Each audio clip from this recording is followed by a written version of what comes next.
Bismillahirrahmanirrahim. Assalamu alaikum guys. Today we are going to discuss about the chapter number 1 and this is our lesson number 3. Students आज हम लोगों के जो basic topics होंगे discussion के लिए इस लेसन में वो हमारे पास हैं 3.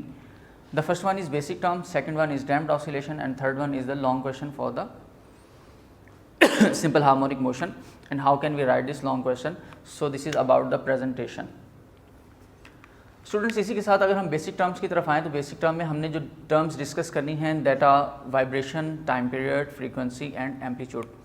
स्टूडेंट्स सबसे पहले इन चारों को डिस्कस करने के लिए हमें सिंपल हार्मोनिक मोशन चाहिए थी. तो सिंपल हार्मोनिक मोशन की मैंने एक एप्लीकेशनल एग्जाम्पल जो है वो आपके सामने ड्रॉ की है जो कि एक सिंपल पेंडुलम है.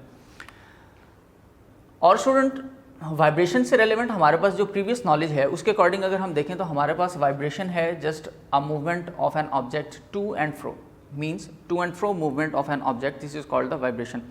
लेकिन स्टूडेंट्स यहाँ पर हम इसको थोड़ा सा चेंज करेंगे इस हवाले से भी, इसकी डेफिनेशन को चेंज करने के लिए, इस टर्म को बेसिक कंसेप्ट के साथ अंडरस्टैंड करने के लिए.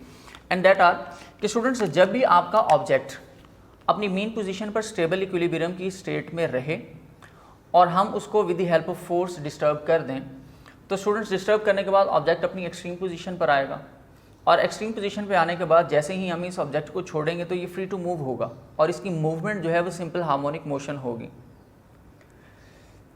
अच्छा स्टूडेंट इसी के साथ अगर देखें तो ये ऑब्जेक्ट अपने ए पॉइंट से दोबारा की तरफ पहले हमने मूव करवाया इसको, ये फर्स्ट मूवमेंट थी ए की तरफ, सेकेंड ए से मूव करेगा ओ की तरफ and then O to B third और देन B से A की तरफ फोर्थ. तो इसका मतलब ये है कि स्टूडेंट्स इसकी टोटल फोर्थ पार्ट बन गए इसकी कंप्लीट राउंड ट्रिप के. तो वाइब्रेशन की डेफिनेशन के अंदर अब हमने एक नई चीज़ जो याद करनी है वो ये है कि vibration is actually a complete round trip of an object. So ये जो राउंड ट्रिप होगा कंप्लीट, इसको हम नाम देंगे कि ये हमारे पास एक सिंगल वाइब्रेशन है. अब अगर ये कंप्लीट राउंड ट्रिप कर ले तो इसकी एक वाइब्रेशन कंप्लीट होगी. नो डाउट कि ये कॉन्टिन्यूस मूवमेंट के अंदर रहेगा, स्टॉप नहीं होगा सिंगल वाइब्रेशन के बाद और आहिस्ता आहिस्ता इसकी वाइब्रेशन डिक्रीज होना शुरू हो जाएगी और इसकी वाइब्रेशन की जो टाइमिंग है वो इंक्रीज मीन्स डैट कि इसकी जो वाइब्रेशंस हैं वो बढ़ेंगी. जैसे कि एक वाइब्रेशन से स्टॉप नहीं होगा बल्कि ये 2, 3, 4, 5 एंड कॉन्टिन्यूसली आहिस्ता आहिस्ता जाकर ये स्टॉप होना शुरू होगा. तो नंबर ऑफ वाइब्रेशंस इसकी इंक्रीज हो जाएंगे. अच्छा इसी तरह से स्टूडेंट अगर हम टाइम पीरियड की बात करें तो टाइम पीरियड के अंदर स्टूडेंट्स हम लोगों ने इस चीज़ को याद रखना है कि ये वो टाइम है जिसमें आपका ऑब्जेक्ट एक कंप्लीट वन वाइब्रेशन जो है वो अपना एक कंप्लीट वन वाइब्रेशन या कंप्लीट राउंड ट्रिप जो है वो कंप्लीट कर ले. टाइम पीरियड वैसे हम लोग इसको इंटरवल कंसीडर करते हैं. अब हमने ये देखना है कि ये कौन सा इंटरवल है, तो उसके लिए हमने क्या कहा कि the time taken by a vibrating body to complete one round trip और वन वाइब्रेशन. वो टाइम इंटरवल जिस टाइम इंटरवल के अंदर आपका ये ऑब्जेक्ट अपना कंप्लीट एक राउंड ट्रिप कंप्लीट करेगा, हम ये कहेंगे कि ये इसका टाइम पीरियड है. अच्छा देन इसके बाद आता है स्टूडेंट्स हमारे पास फ्रीक्वेंसी. फ्रीक्वेंसी के लिए हमने एक स्टैंडर्ड डिज़ाइन कर लिया और वो स्टैंडर्ड इसका ये है students, in 1 second, means that कि वाइब्रेशन के अंदर जो इसका टाइम पीरियड था, फॉर एग्जांपल हमारे पास इसका एक वाइब्रेशन का कंप्लीट का जो टाइम पीरियड है या टाइम आता है वो आता है जी फॉर एग्जांपल 3 सेकेंड. तो ये हमारे पास इसका टाइम पीरियड था. लेकिन अगर हम इसी को चेंज कर दें, चेंज से मुराद ये है कि हम ये कंसीडर कर लें कि अब हमने 3 सेकंड्स के बजाय ये ऑब्जर्व करना है एक स्टैंडर्ड के मुताबिक कि एक सेकंड में कितनी वाइब्रेशंस हो रही हैं. तो हम सिर्फ एक सेकंड के टाइम इंटरवल के अंदर ये डिस्टर्बेंस चेक करेंगे कि ये ऑब्जेक्ट की मूवमेंट क्या थी. हो सकता है कि वो एक सेकंड में यहाँ से सिर्फ और सिर्फ यहाँ तक ही मूव किया हो सकता है कि वो यहाँ से यहाँ तक आ चुका हो सकता है कि वो यहाँ से आकर इस तरफ भी जा चुका हो. तो हम सिर्फ ये कंसीडर करेंगे कि हमारे एक सिंगल 1 सेकंड के अंदर ऑब्जेक्ट ने कितनी मूवमेंट की है. तो ये जो फ्रीक्वेंसी होगी इन 1 सेकंड की, हमने स्टैंडर्ड बना लिया कि vibration of an object in 1 second, ये जो वाइब्रेशन है 1 सेकंड के अंदर, इसको हम नाम देंगे फ्रीक्वेंसी का। और ये फ्रीक्वेंसी स्टूडेंट्स हमारे पास रेसिप्रोकल होती है 1/t मीन्स डेट के टाइम पीरियड की, और ये टाइम पीरियड यही है। यानी फॉर एग्जांपल अगर आपके पास टाइम पीरियड आता है जी 3 सेकंड्स का और आपको फ्रीक्वेंसी चाहिए, तो आप क्या करेंगे, फ्रीक्वेंसी के लिए 1/3 कर देंगे, तो ये आपके पास आपकी फ्रीक्वेंसी आ जाएगी सिंपली। लास्ट में है स्टूडेंट्स हमारे पास एम्पलीट्यूड। एम्पलीट्यूड को अंडरस्टैंड करने के लिए स्टूडेंट्स आप ये याद रखें कि अब फ्रॉम द मीन पोजीशन कोई भी ऑब्जेक्ट जो सिंपल हार्मोनिक मोशन को एग्जीक्यूट करता है, अगर स्टूडेंट ये ऑब्जेक्ट अपनी मीन पोजीशन से एक स्पेसिफिक एक्सट्रीम पॉइंट तक आ जाए, तो स्टूडेंट्स अब चाहे वो एक्सट्रीम पॉइंट ए हो चाहे एक्सट्रीम पॉइंट बी हो, कोई भी साइड हो सकती है, तो यहां से लेकर यहां तक मैक्सिमम जो डिस्टेंस था, दिस इज कॉल्ड एम्पलीट्यूड। अच्छा, दूसरी बात, हम यहां पर अक्सर वर्ड डिस्प्लेसमेंट का यूज करते हैं। जैसे मैंने अभी डिस्टेंस कहा है, तो डिस्टेंस ही लेंथ बिटवीन 2 पॉइंट्स, लेकिन डिस्प्लेसमेंट का वर्ड हम मोस्टली शॉर्ट इंटरवल्स के लिए यूज करते हैं और डिस्टेंस का वर्ड हम लॉन्ग इंटरवल्स के लिए यूज करते हैं। तो ये क्लासिफिकेशन भी आप लोग याद रखिएगा। अब ये हमारे पास एम्पलीट्यूड है। अगर हम सेकंड साइड पर एम्पलीट्यूड देखें तो स्टूडेंट्स मीन पोजीशन से लेकर उसकी एक्सट्रीम पोजीशन तक, एक्सट्रीम चाहे यहाँ तक आ जाए तो हमारा ये इंटरवल भी यहाँ तक इंक्रीज कर जाएगा। तो ये हमारा एम्पलीट्यूड होगा किसी भी ऑब्जेक्ट का जो सिंपल हार्मोनिक मोशन को एग्जीक्यूट करती है। तो ये स्टूडेंट्स हमारी बेसिक जो 4 टर्म्स थी जिनको हमने याद करना था, इनकी डेफिनेशन स्टूडेंट्स आपको पेज नंबर 6 पर ग्रीन कलर की हेडिंग्स के साथ मिल जाएंगी। आपने वहाँ से इनकी डेफिनेशंस को याद कर लेना।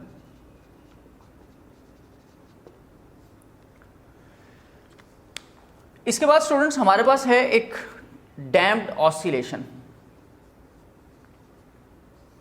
स्टूडेंट्स ऑसिलेशन के बारे में आपको ऑलरेडी पता है।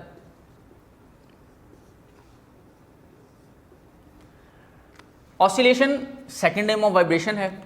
डैम्प्ड का यहाँ पर क्या मतलब है स्टूडेंट्स, जब भी आपकी आपने नॉर्मली कंसीडर किया था, 9th क्लास के अंदर भी हमने इस चीज़ को पढ़ा था कि जब कोई ऑब्जेक्ट मूव करता है with the help of force, तो उसमें एक इनर्शिया ऑलरेडी एग्जिस्ट करता है, और सेकेंडली उस ऑब्जेक्ट के अंदर जब जिस सरफेस पे वो मूव कर रहा है उस पर फ्रिक्शंस वगैरह भी होती है। इसी तरह से हमारी एयर फोर्स भी लग रही होती है। तो बहुत सारी बाहर से एक्सटर्नल फोर्सेज उस ऑब्जेक्ट के ऊपर एज अ नेट फोर्स जो है वो एक्ट कर रही होती हैं, तो उसकी वजह से उस ऑब्जेक्ट की मूवमेंट स्लो डाउन हो जाती है। इसी तरह स्टूडेंट्स यहाँ पर अब जो डैम्प्ड की बात है, इसको हम कंसीडर करते हैं सिंपल हार्मोनिक मोशन के साथ। जैसे फॉर एग्जांपल हमने ये कहा था कि जब हम अपने ऑब्जेक्ट को मूव करवाएंगे मीन पोजीशन से, तो मीन से एक्सट्रीम, एक्सट्रीम से मीन, और फिर मीन से एक्सट्रीम, और फिर एक्सट्रीम से मीन तक, ये इसकी कॉन्टिन्यूस मूवमेंट रहती है। और आपने ये भी देखा होगा स्टूडेंट्स कि यहाँ से फॉर एग्जांपल ये बी पॉइंट है, ओ मीन पॉइंट है, ए पॉइंट है। अगर ऑब्जेक्ट यहाँ से इस तरह से मूव कर रहा था, यहाँ तक आया, तो अब सेकेंड वाइब्रेशन के अंदर स्टूडेंट्स कभी भी आपका ऑब्जेक्ट सेम एम्पलीट्यूड तक नहीं जाएगा, बल्कि वो इससे थोड़ा सा पीछे रहेगा। और इसी तरह से फिर यहाँ तक, फिर इधर, और आहिस्ता आहिस्ता ये ऑब्जेक्ट की मूवमेंट स्लो डाउन होकर आहिस्ता आहिस्ता अपनी मीन पोजीशन पर आकर रुक जाएगी। तो स्टूडेंट्स अब देखें आपकी यहाँ पर आपकी जो साउंड थी वो आहिस्ता आहिस्ता उसका एम्पलीट्यूड डिक्रीज होना शुरू हो गया। यहाँ एम्पलीट्यूड ज़्यादा था, यहाँ एम्पलीट्यूड कम हो गया। अब ये क्यों ऐसा हुआ? तो सिंपल पेंडुलम के अंदर अगर हम देखें तो हमारे पास नेट फोर्सेस के ऊपर 2 चीज़ें एक्ट करती हैं। नॉर्मली एक एयर है, और सेकेंडली हमारे पास आती है ग्रेविटेशनल फोर्स, कॉन्टिन्यूसली एक्ट करेगी हर ऑब्जेक्ट पे। इसी तरह अगर हम mass attach with the spring की बात करें, तो जब हम उसको किसी सरफेस के ऊपर रखते हैं तो सरफेस के ऊपर भी तो रेजिस्टेंस या फ्रिक्शन हो सकती है, इसलिए हम उससे बचने के लिए फ्रिक्शन लेस ऑब्जेक्ट्स यूज़ करते हैं, फ्रिक्शन लेस सर्फेसेज यूज़ करते हैं। तो स्टूडेंट्स यहाँ पर भी इसकी जो रेजिस्टेंस थी, उस रेजिस्टेंस की वजह से आपकी ये ऑसिलेशन आहिस्ता आहिस्ता आहिस्ता आहिस्ता कम होना शुरू हो जाती है। तो स्टूडेंट्स हमने सिर्फ ये चीज़ याद रखनी है इस कंसेप्ट के अंदर कि जब भी किसी रेजिस्टिव फोर्स की वजह से, किसकी रेजिस्टिव फोर्स, वो फोर्स कोई भी हो सकती है, आपकी movement of an object, oscillation of an object decrease होना शुरू हो जाए due to some resistive forces, तो हम कहेंगे कि this is now a damped oscillation. इसका मतलब यह है स्टूडेंट्स कि डैम्प्ड ऑसिलेशन एक ऐसी ऑसिलेशन होगी कि जिसमें ऑब्जेक्ट की वाइब्रेशन किसी रेजिस्टिव फोर्स की वजह से आहिस्ता आहिस्ता डिक्रीज होना शुरू हो जाए, तो उस सिस्टम को, उस एप्लीकेशन को हम ये फिर कहेंगे कि ये डैम्प्ड ऑसिलेशन है, ये डैम्प्ड ऑसिलेशन का सिस्टम है। स्टूडेंट्स, डैम्प्ड ऑसिलेशन की अगर हम बात करें, फॉर एग्जांपल जैसे हमने कहा कि रेजिस्टिव फोर्स से डाउन होना शुरू होगी वैल्यूज आपकी, किस तरह से हम कैलकुलेट कर सकते हैं? नॉर्मली जो हमारे पास हुक्स लॉ के अकॉर्डिंग एक वैल्यू आती है, that is the simple -kxm। Students, यहां पर ये उस कंडीशन के लिए हमने यूज किया था अपने हुक्स लॉ में जब हमारे पास रेजिस्टिव फोर्सेस ना हो, लेकिन अगर रेजिस्टिव फोर्सेस आ जाती हैं तो उसकी वजह से इफेक्ट क्या था, आपकी एम्पलीट्यूड डिक्रीज हुआ। इसका मतलब है कि आपकी आहिस्ता आहिस्ता स्पीड भी कम होना शुरू हो गई। तो अब हम क्या करेंगे, अपनी नेट फोर्स निकालेंगे। तो नेट फोर्स के लिए हम हमेशा क्या करते हैं कि हम सम फाइंड आउट कर लेते हैं अपनी एक्चुअल फोर्सेस का, मूवमेंट का, यानी रिस्टोरिंग फोर्स का। ये हमारी रिस्टोरिंग फोर्स है और इसके साथ हम इसको ऐड कर लेंगे, कोई भी एक लेटर के साथ हम इसको वेलोसिटी को मेंशन कर देते हैं, यानी इस सिस्टम की, इस डैम्प्ड सिस्टम के अंदर लगने वाली एक फोर्स जिसकी वजह से ऑब्जेक्ट की वेलोसिटी डिक्रीज हुई थी। तो हम इन दोनों का सम फाइंड आउट करेंगे and then we equated with the second law of motion, that is the ma, यानी ऑब्जेक्ट के अंदर जब हमने फोर्स अप्लाई किया तो उसमें मैस भी प्रोड्यूस हुआ, मैस उसमें ऑलरेडी था और उसमें एक्सेलरेशन प्रोड्यूस हुआ था, यानी इस ऑब्जेक्ट के पास मैस भी है और जब हमने फोर्स लगाई तो इसमें एक्सेलरेशन आना शुरू हो गया। लेकिन वो अलग बात थी कि आहिस्ता आहिस्ता इसकी वेलोसिटी डिक्रीज हुई। तो हम जब इसकी मैथमेटिकल कैलकुलेशन की तरफ जाएंगे तो हम ये इक्वेशन को स्टैंडर्डली यूज करेंगे। हम इसको डेरिवेटिव फॉर्म के अंदर लिखते हैं, जैसे for example -kxm minus B D X over D T and is equal to M D X square over D T square, sorry D T. तो ये हमारे पास एक स्टैंडर्ड जो है वो डेरिवेटिव इक्वेशन हमारे पास आ जाती है। लेकिन स्टूडेंट्स, आपको ये याद रखने की ज़रूरत नहीं है, लेकिन आपको आइडिया ज़रूर होना चाहिए इस चीज़ का। आपने सिर्फ और सिर्फ डैम्प्ड ऑसिलेशन की डेफिनेशन याद करनी है, जो आपको आपके पेज नंबर 7 पर मिल जाएगी। इसी के साथ स्टूडेंट्स हम लोग चलते हैं अपने लास्ट पॉइंट की तरफ, और लास्ट पॉइंट जो है आज का हमारा वो है कि हम लोग अपने लॉन्ग क्वेश्चन को किस तरह से प्रेजेंटेशन की फॉर्म में लेकर आ सकते हैं। एक अच्छी बेसिक हेडिंग्स कौन कौन सी हम मेंशन कर सकते हैं, तो वो मैं आपको गाइड कर देता हूँ।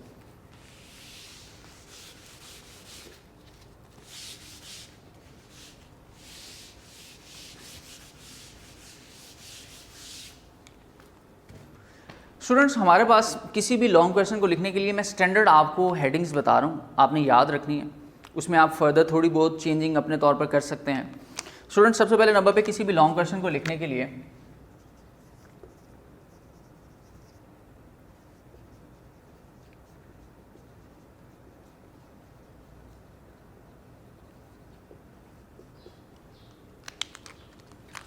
सबसे पहला काम स्टूडेंट्स आपका ये है कि आप डेफिनेशंस लिखेंगे अपनी बेसिक। जैसे फॉर एग्जांपल हमने सिंपल हार्मोनिक मोशन वाला लॉन्ग क्वेश्चन किया, तो हम सबसे पहले सिंपल हार्मोनिक मोशन की डेफिनेशन लिखेंगे। अगर उसका कोई फॉर्मूला है तो हम उसका फॉर्मूला लिखेंगे सब हेडिंग में। अगर कोई यूनिट है तो स्टूडेंट्स हम उसका यूनिट मेंशन करेंगे। स्टूडेंट्स, ये वो बेसिक हेडिंग्स हैं जो आपको शॉर्ट क्वेश्चंस में भी हेल्प करती हैं। इतना सा पार्ट इसका शॉर्ट क्वेश्चन के तौर पर भी यूज़ किया जा सकता है। हर शॉर्ट क्वेश्चन के अंदर आपको ये 3 चीज़ें लाजमी लिखना है। हाँ, अगर कोई ऐसी डेफिनेशन जिसका फॉर्मूला ही नहीं है तो यूनिट भी नहीं होगा, तो फिर हम सिर्फ डेफिनेशन ही लिखेंगे। इसी तरह स्टूडेंट्स, इसके बाद जो हमारी हेडिंग स्टार्ट होती है फिर होती है वो जी एक्सप्लेनेशन की, जिसमें हमने चीज़ों को एक्सप्लेन करना है। और एक्सप्लेनेशन की हेडिंग्स के अंदर भी हमारी सब हेडिंग्स अवेलेबल हैं। उन सब हेडिंग्स में स्टूडेंट्स सबसे पहले नंबर पे जो आपकी हेडिंग होगी वो है आप अपनी चीज़ों को डिस्क्राइब यानी एक्सप्लेन करेंगे। सेकेंडली, आप डायग्राम बनाएंगे। फिजिक्स के अंदर मोस्टली आपको हर टॉपिक में डायग्राम मिल जाती है। इसी तरह थर्ड नंबर पे स्टूडेंट्स आप अपनी डेरिवेशन, अगर कोई मैथमेटिकल डेरिवेशन है तो आप वो लिखेंगे, उसका फॉर्मूला ड्राइव आउट करेंगे। देन स्टूडेंट्स, इसके बाद अगर कोई प्रॉपर्टीज़ हैं किसी चीज़ के रेलेवेंट, कोई कंक्लूजन आप लोगों ने निकाला हुआ है अपनी प्रॉपर्टीज़ के हवाले से, जैसे for example simple harmonic motion के अंदर हम लोगों ने इंपॉर्टेंट फीचर्स फाइंड आउट किए थे, तो अब आप क्या करेंगे, इसके साथ उसके इंपॉर्टेंट फीचर्स मेंशन कर देंगे। और लास्ट में स्टूडेंट आपके पास होगा कंक्लूजन का।